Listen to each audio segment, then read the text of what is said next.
Maintenant, suivra une série de 5 vidéos dans laquelle nous apprendrons à tracer des fonctions ou des graphiques du sinus et du cosinus. Notre première tâche est de tracer le graphique de f de x est de sinus 3x.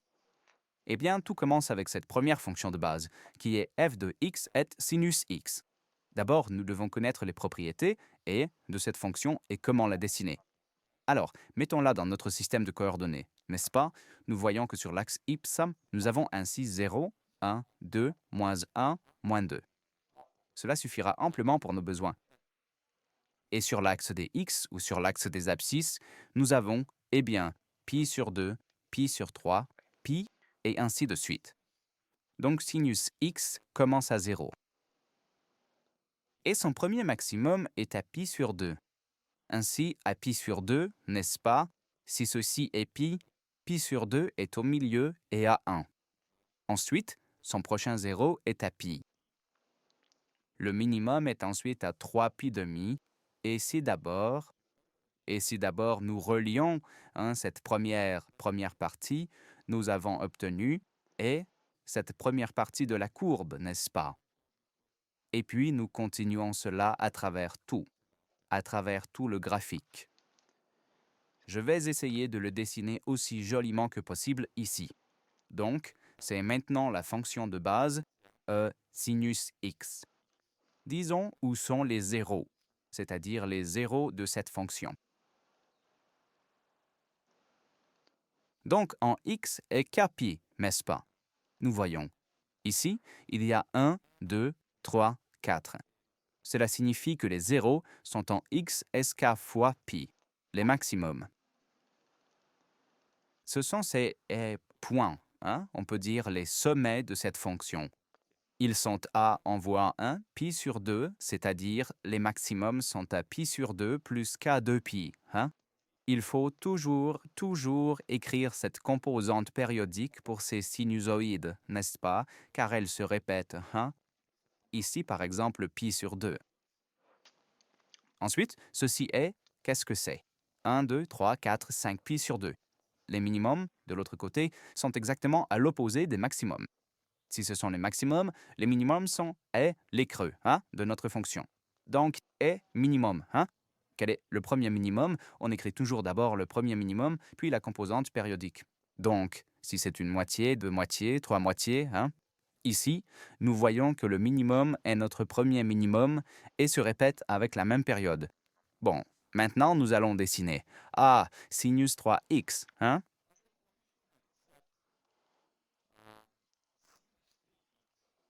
Maintenant, il faut car nous n'avons pas sinus x, mais nous avons 2 sinus 3x. Alors dessinons maintenant f de x et sinus 3x. Nous allons procéder étape par étape pour voir ce qui se passe avec cette fonction. La première tâche est de déterminer ce qui se passe avec les zéros. Et aussi de dire ceci. Donc, que nous dit ce 3? Ce 3 est la fréquence. Nous l'avons vu dans les vidéos précédentes et cela signifie que ces sommets vont se resserrer. Nous allons maintenant nous verrons plus de ces sommets. En fait, ces composants périodiques se raccourcissent. Alors calculons d'abord les zéros. Si auparavant les zéros étaient x est k fois pi, nous devons maintenant remplacer ce x par 3x, n'est-ce pas? Et c'est ainsi que nous allons noter les zéros.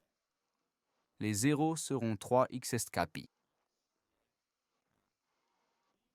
Et si nous voulons obtenir ces zéros, nous écrivons cela maintenant comme nous réorganisons juste un peu cette équation pour obtenir x, et nous obtenons k pi tiers. Eh bien, cela signifie maintenant que nos zéros se répètent à pi tiers. Cela veut dire que nous devons diviser chaque pi ici en 3 parties. Comme ça. Et maintenant partout, là où étaient les précédentes zéros, il y aura maintenant des zéros. Et sur tous ces jaunes, il y aura aussi maintenant des zéros. Donc maintenant, si nous nous efforçons de dessiner cela. Et faisons encore le maximum et le minimum d'abord, c'est-à-dire le maximum. Si le maximum était auparavant x et pi sur 2 plus k de pi, nous devons maintenant simplement remplacer ce x par 3x, et le maximum sera 3x pi sur 2 plus k de pi. Non? Et quand nous réorganisons cette équation, nous la divisons. Nous la divisons par 3, et nous obtiendrons x est pi sur 6 plus k de pi tiers. Voilà, k de pi tiers. Ce sont maintenant les maximums. Les minimums seront eux-mêmes, seront exactement l'inverse, n'est-ce pas? Nous allons insérer, ou devrais-je écrire cela maintenant, c'est-à-dire 0, maximum. Allons un peu plus bas, et ici, ce sera le minimum. Les minimums sont à 3x égale à 3pi sur 2 plus k de pi, n'est-ce pas? Seulement dans cette et, à partir de cette formule de base, dans cette formule de base, on remplace simplement x par 3x, n'est-ce pas? Car nous avons maintenant 3x. Mais si nous mettons en évidence ici x et, nous obtenons et, x est, n'est-ce pas? Nous divisons toute la découverte par 3 et nous obtenons pi sur 2 plus k de pi. Nous allons bien sûr regarder cela dans le programme, mais nous devons bien sûr savoir et, écrire, et dessiner ces graphiques à la main. Alors dessinons maintenant. Maintenant, nous connaissons tous les points, n'est-ce pas? Nous savons que nous avons déjà dessiné les zéros, n'est-ce pas? Mais maintenant, ils apparaissent au tiers de pi. Les maximums seront.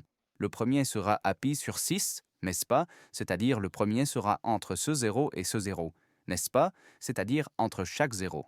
La suivante, n'est-ce pas, sera là où était auparavant le maximum, 1 à pi sur 2, n'est-ce pas? En fait, nous devons juste regarder ce nombre, car c'est de toute façon cette composante périodique qui se répète ensuite.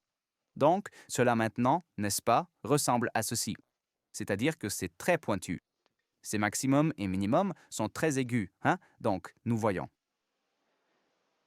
Nous voyons comment cette fréquence de notre fonction au sinusoïdal change.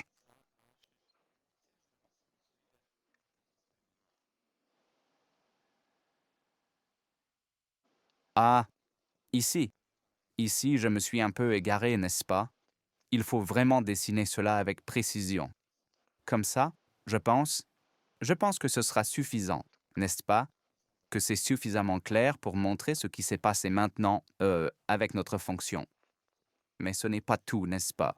Au début, nous avons encore l'amplitude. Cela signifie qu'il faut ajouter un 2 devant, ce qui change le domaine de définition, n'est-ce pas? Maintenant, nous voyons que le domaine de définition dans notre cas est maintenant entre moins 1 et 1. Ici, entre les deux, maintenant, c'est le domaine de définition, car nous voyons que les maximums et minimums vont de 1 à moins 1. Eh bien maintenant, nous savons que lorsque nous ajoutons l'amplitude, cela augmente, c'est-à-dire que les maximums sauteront à leurs coordonnées i, ils sauteront à 2 et moins 2. Cela signifie que maintenant, l'ensemble des valeurs sera de moins 2 à 2. Cela signifie l'amplitude. Donc, maintenant, nous agrandissons ce graphique. Faisons comme ça, n'est-ce pas? Et c'est maintenant aussi la solution finale de cet exercice. Les zéros restent les mêmes, n'est-ce pas, comme pour celui en jaune. Et puis, ainsi de suite, pour que ce croquis ne soit pas trop confus. Bon, regardons cela dans le programme, pour vérifier, si nos affirmations sont correctes. Tout d'abord, au début, je recommande que vous essayiez cela vous-même. Nous avons notre fonction de base sinus x. Vous voyez, les zéros sont à 0, 0, demi-pi, 2pi, 3pi, et ainsi de suite. Ce sont nos zéros de base. Les maximums, pi sur 2, minimum 3pi sur 2. Bon, et maintenant, notre première tâche était de dessiner la fréquence, et nous voyons comment, maintenant, à chaque, disons 0, pi sur 3, 2pi sur 3, et pi, où sont maintenant tous ces zéros? Si je rapproche un peu, AMM. Et ensuite, la chose suivante était que nous avons ajouté l'amplitude, n'est-ce pas? Nous avons ajouté l'amplitude. Cela signifie que ces sommets, ont augmenté. Vous pouvez aussi l'écrire en disant f de x est égal à